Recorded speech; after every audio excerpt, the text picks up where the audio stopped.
새해에는 보다 큰 열매를 거두고 또 큰 일을 이루시는 여러분 가정과 여러분 모두가 될 수 있기를 주님의 이름으로 축원합니다.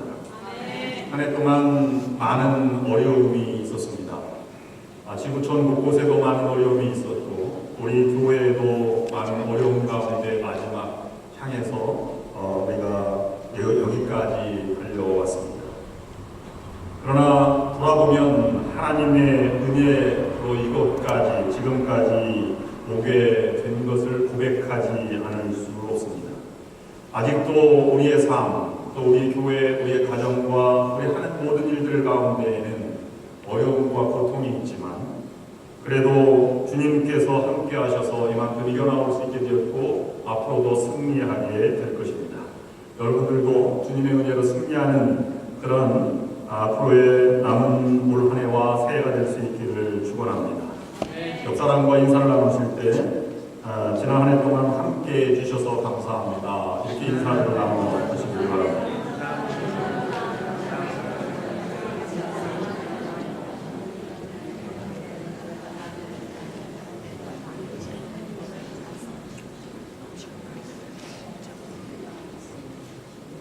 감사합니다. 옆에서 함께 힘을 주시고 함께 도와주시고 함께 웃어주시고 격려해 주신 것이 큰 힘이 되어서 우리가 이만큼 이겨나올 수 있게 되었습니다. 보이지 않지만 우리에게 하나님이 고통과 아픔이 있을 때에도 우리를 위로해 주셨고 찾아와 보셨습니다. 또 함께 해주시고 용기를 주셔서 이만큼 살아오게 되었습니다. 우리와 비교할 수 없을 만큼 사도 바울에게도 크나큰 인생의 아픔을 가지고 살아간 사람이었습니다. 그는 그 표현을 너무 지워지지 않는 아픔이라고 하는 것 때문에 몸에 가시라는 단어를 사용해서 자신의 고통과 아픔을 표현하였습니다. 그 가시가 제거되기를 하나님께 간절히 구했는데 3번씩이나 구하였다고 사도 바울이 고백을 하였습니다. 그러나 사도 바울은 자기가 기대했던 것과 다른 응답을 받게 되었습니다. 하나님의 은혜는 고난과 아픔을 해결하는 것으로 나타나지 않았지만 아픔이 그대로 있음에도 불구하고 더욱더 크신 풍성한 하나님의 은혜를 체험했다고 오늘 본문은 사도 바울은 우리들에게 고백하고 있습니다. 여러분 아직도 고통과 아픔이 있지만 사도 바울처럼 더 큰 하나님의 인도하심과 또 능력을 주시는 하나님을 체험하며 그 은혜 속에 살아가는 여러분들이 될 수 있기를 주님의 이름으로 원합니다. 우리가 기독교인들이 가장 많이 사용하는 단어 중에 아마 은혜라는 말을 많이 사용하고 있을 것입니다. 은혜라고 하는 말을 빼면 우리 신앙생활 가운데는 그 의미가 많이 축소되는 것을 느낍니다. 그만큼 여러 용도로 여러 의미로 사용하고 있습니다.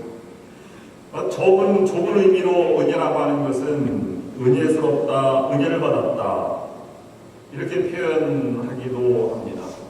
그래서 그 하나님이 인도하시는 그리스도의 삶을 표현할 때 씁니다. 또 이 은혜라고 하는 말을 하나님 말보다 어머니의 은혜, 스승의 은혜라고 표현할 때에는 그것이 인자롭다 또는 베푼다라고 하는 뜻으로 쓰입니다. 또는 오늘 참 은혜로워 라고 친구들끼리 사용할 때에는 유쾌함, 즐거움이라고 하는 단어로도 쓰입니다. 오늘 내 도움이 참 은혜로웠어 라고 표현할 때에는 친구들 간에 아니면 이웃들 간에 사용할 때는 호의, 친절이라는 뜻으로도 은혜를 사용합니다.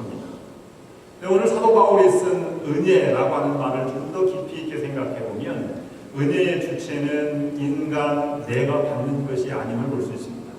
은혜는 무한하신 하나님의 사랑, 우리를 사랑하지 않을 수 없는 하나님의 넓은 사랑, 무조건적인 사랑을 나타낼 때 우리는 하나님의 은혜라는 표현을 쓰고 있습니다. 하나님의 사랑을 받을 만한 자격이 없음에도 불구하고 우리에게 주어지는 넓고도 크신 사랑을 우리는 은혜라고 표현하고 있는 것입니다. 설교를 끝나고 목사님과의 말씀을 나눌 때 은혜 받았습니다, 이렇게 인사들을 많이 하십니다. 작게 작은 의미로 은혜를 받았다라는 표현은 틀린 말은 아니지만 사도 바울처럼 심오한 은혜를 경험한 사람, 신앙적인 용어로는 약간 부족하다고 볼 수 있습니다. 왜냐하면 은혜 받을 만한 주체가 내가 아니기 때문에 그렇습니다. 하나님이 전적으로 무조건적인 사랑으로 베풀어 주시는 은혜이기에 우리는 받고 안 받고 내가 거부할 수 있는 그런 은혜를 넘어서기 때문에 그렇습니다. 오늘 정말 은혜가 되었다면, 말씀과 찬양의 은혜가 되었다면 은혜를 내가 받고 안 받고의 문제가 아니라 그 은혜가 나를 짓누르고 나를 휘감고 있다는 표현으로 오늘 찬양이 참 나에게 은혜가 되었습니다, 말씀이 나에게 참 큰 도전이 되었습니다, 은혜가 되었습니다 라는 표현이 더 신앙적으로 올바른 표현이 될 것입니다. 우리는 살아가다 많은 어려움을 겪을 때마다 정말 좌절을 경험할 때도 많이 있습니다. 내가 정말로 하나님의 은혜 아래 있는 것인가? 하나님이 나를 사랑하는 관계인가? 또는 어려움을 당할 때 세상 사람들은 이렇게 우리를 바라보고 조소하기도 합니다. 예수를 믿는 사람이 저럴 수 있는가? 저가 말한 대로 되지 않고 어떻게 저런 큰 고통 가운데 살아가고 있는가? 라는 의문을 제기할 때도 많이 있습니다. 세월이 지날수록 아픔은 사라지는 것이 아니라 더욱더 커지고 상처가 아픔으로 큰 깊은 뿌리로 이렇게 남아있는 경우도 우리가 보게 됩니다. 하나님은 그때 침묵하는 것 같고 외면하는 것 같습니다. 오늘 사도 바울이 말한 고린도후서 12장 1절부터 10절까지 나와 있는 말씀의 절반은 하나님의 은혜의 체험을 사도 바울이 말하고 있습니다. 그가 삼층천을 체험하고 내가 너에게 계시를 말하노라, 이 땅에서는 경험할 수 없는 신비한 체험을 하는 것을 그가 전하고 있습니다. 그럼에도 불구하고 그는 이 은혜 체험과는 전혀 다른 또 다른 세계를 가지고 있음을 그는 고백하고 있는 것입니다. 그것이 몸의 가시라고 하는 표현을 사용하는 것입니다.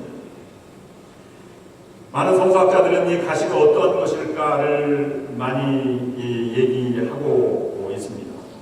그것이 어떤 때에는 그가 간질병을 앓았다 이렇게 이야기하기도 하고, 또는 너무 많은 그런 작은 체구에 연소한 육체적인 것 때문에 아마 다리에 관절의 문제가 있지 않았을까 하는 추측도 해보게 됩니다. 담에색으로 가는 도상에 주님을 만났을 때 너무 강렬한 빛을 비춰 쬐어있기 때문에 아마 3일 동안 눈이 멀었던 것이 계속 각질이 떨어지고 난 다음에도 계속 눈에 문제가 있어서 안질이었을 것이다 라고 얘기하기도 하고, 또는 약시였을 것이다 이렇게 표현하기도 합니다.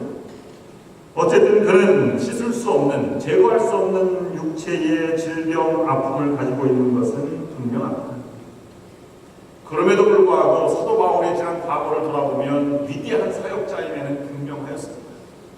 그가 가는 곳마다 많은 병자들이 고쳐졌고 많은 기사와 이적들이 행해졌습니다.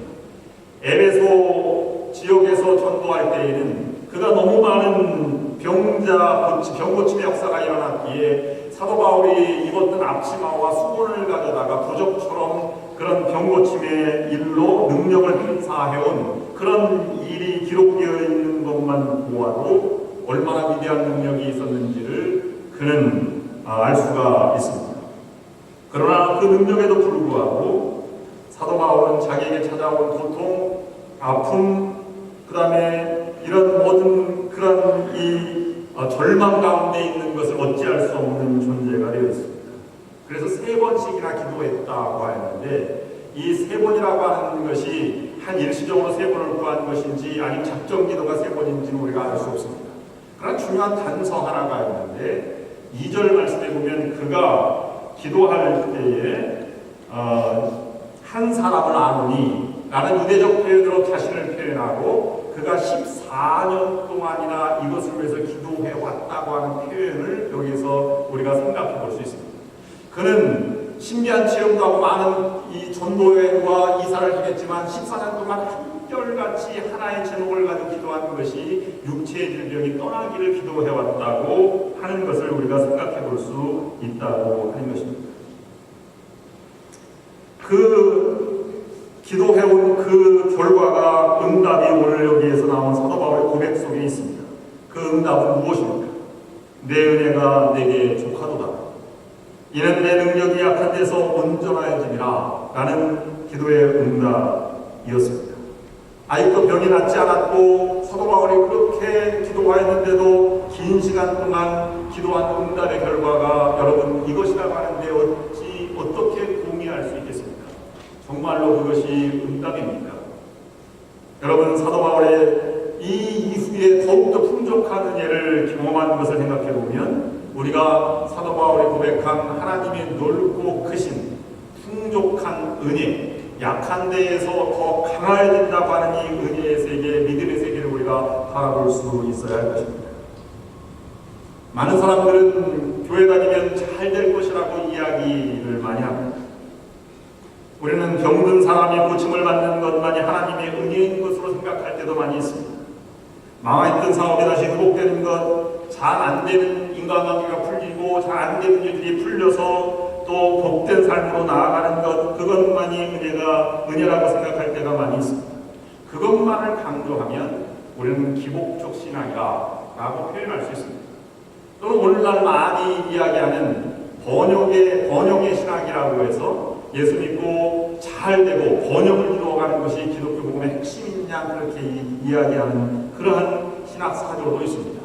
그것은 요즘 신사도주의 운동 가운데 하나라고 표현되고 있는 이단과 또는 정통과의 분리점에서 애매한 그러한 삶을 가르치는 그러한 경우도 있습니다. 물론 우리가 거부할 수 없습니다. 그리스도를 믿으면 하나님의 능력으로 병을 고칠 수도 있습니다.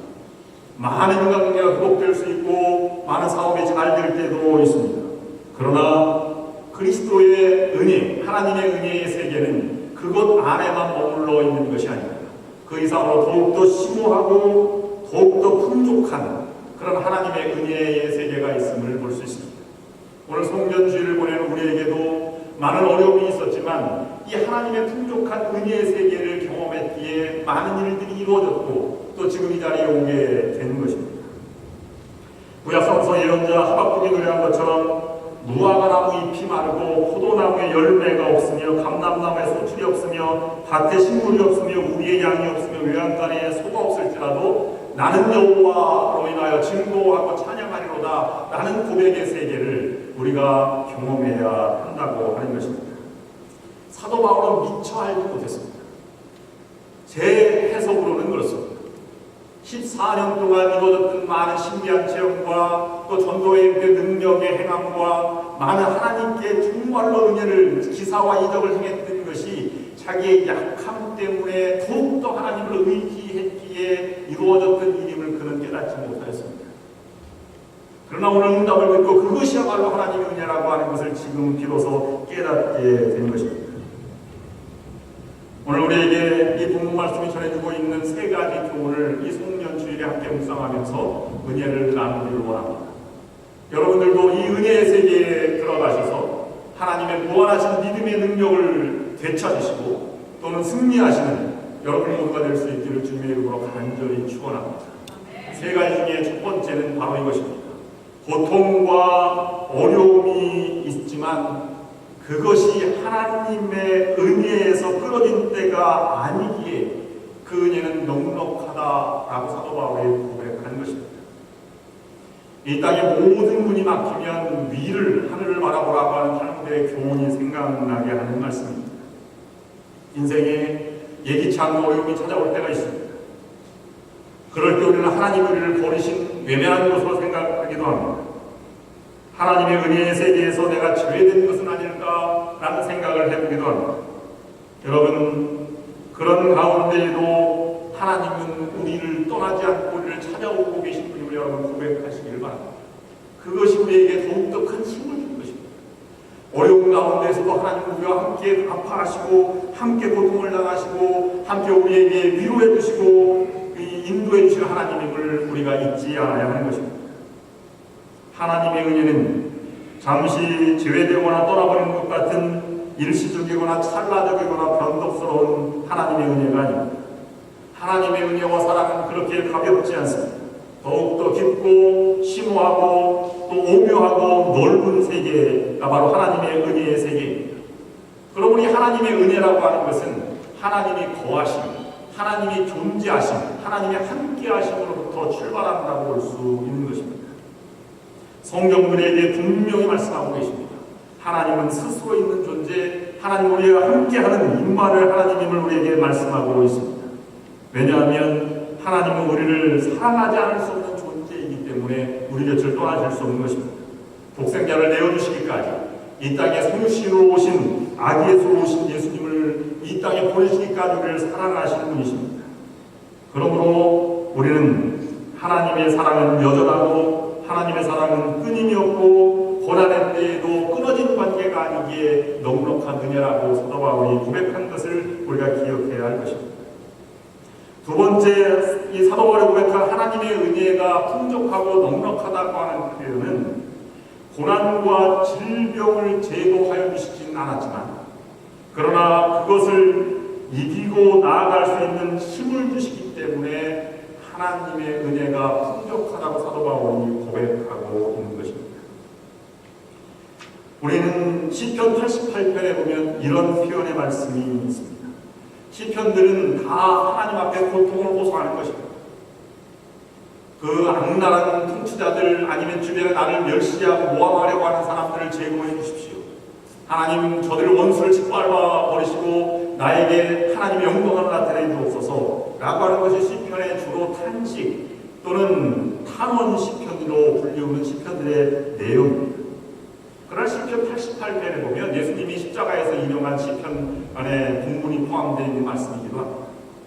거기에 보면 욥이 당한 고난처럼 애매하게 어떤 사람 때문에 고통을 당했다고 표현하지 않고 내가 이 고통당하는 이 하나님께 기도하는 이것의 목표가 무엇인지 기도의 제목이 무엇인지도 말하지 않는 그런 시편의 고백들이 담겨져 있는 것을 볼 수 있습니다. 그 심판도 구하지 않고 하소연하고 아파하는 내용뿐입니다. 그래서 그는 많은 사람이 떠나고 하나님도 외면하고 나는 죽은 자같이 되었다 라는 표현을 쓰고 있습니다.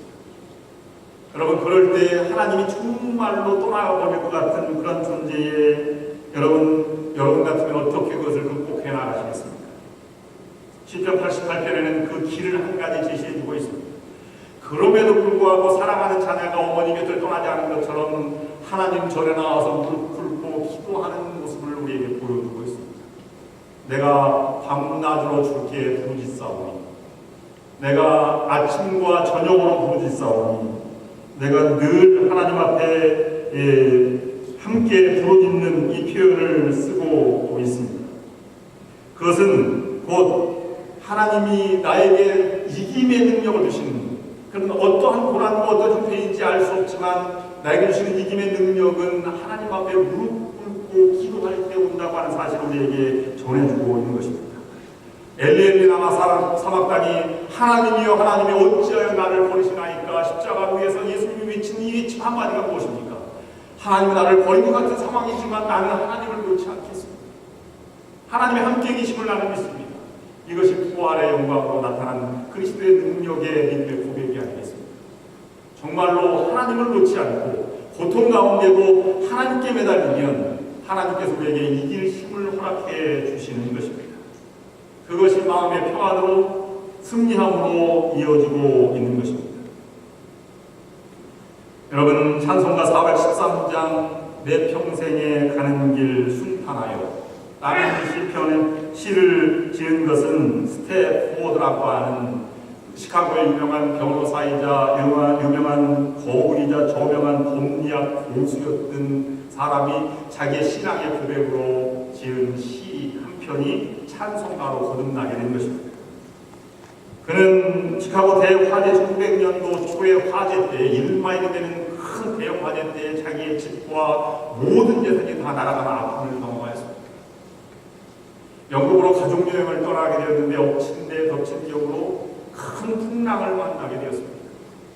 그에게 네 자녀 매기와 타니타, 애니, 베시 네 자녀와 아내와 함께 여행을 떠나다가 풍랑 가운데 네 자녀를 바다에서 잃고 말았습니다.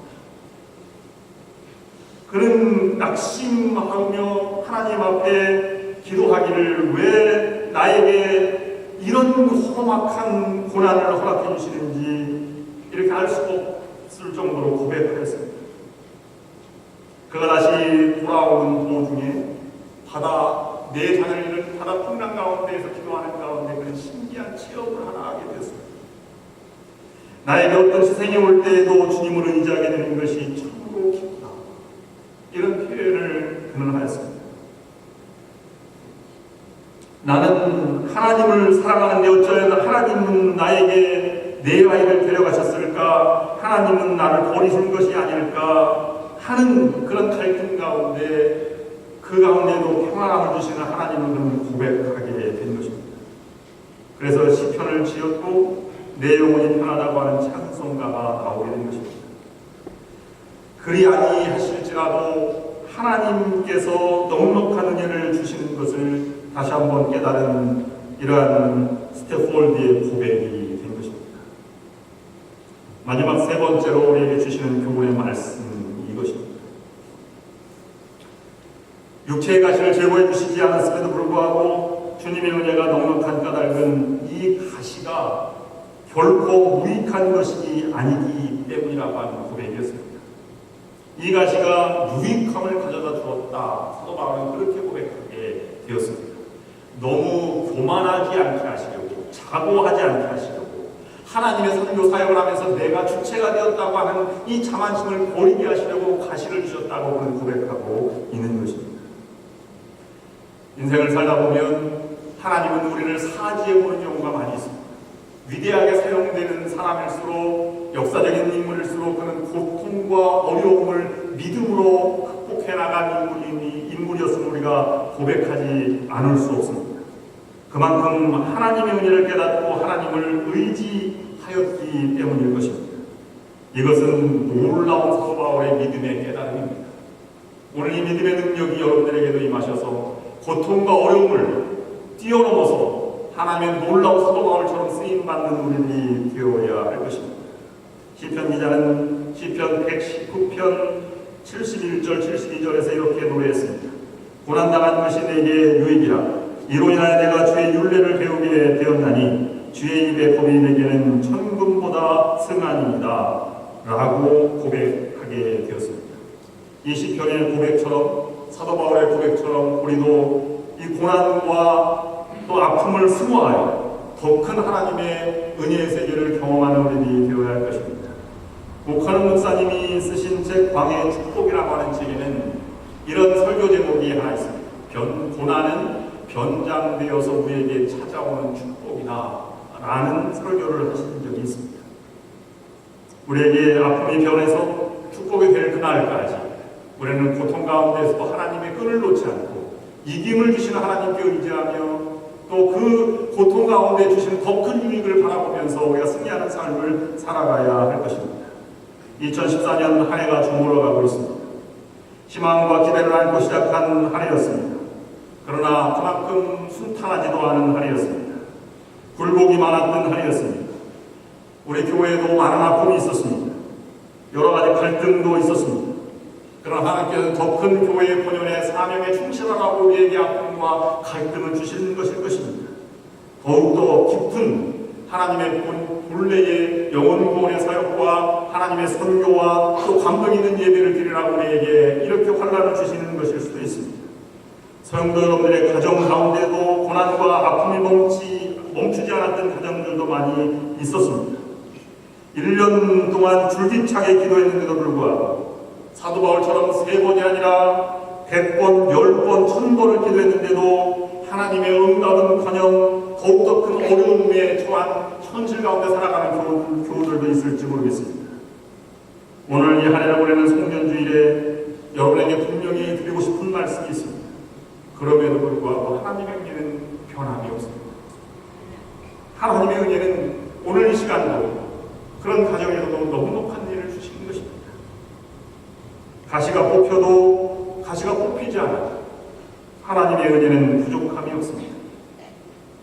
주님이 붙들어 주셨기에 울면서라도 여기까지 오게 된 것이 하나님의 은혜입니다. 지금은 아픔의 가리가 보이지 않을지도 모르겠습니다. 그러나 그 가시도 그리스도 안에서 참으로 유익한 것이었음을 고백하게 될 날이 올 것입니다. 다시야말로 하나님의 능력이 내게 머무는 통로였다고, 내가 약할 그때가 가장 강했다고, 그분의 넉넉하신 은혜 때문에, 풍족하신 은혜 때문에 내가 살아가고 있다고 고백하는 믿음의 세계가 펼쳐질 수 있어야 할 것입니다. 그리스도의 십자가의 고난이 부활의 영광을 하는 것처럼 여러분의 아픔 가운데 고백하는 신앙의 고백이 하나님의 풍성한 은혜로 나타나는 여러분 모두가 될 수 있기를 주님의 이름으로 축원합니다. 기도하시겠습니다. 하나님, 몸의 가시가 제거되기를 3번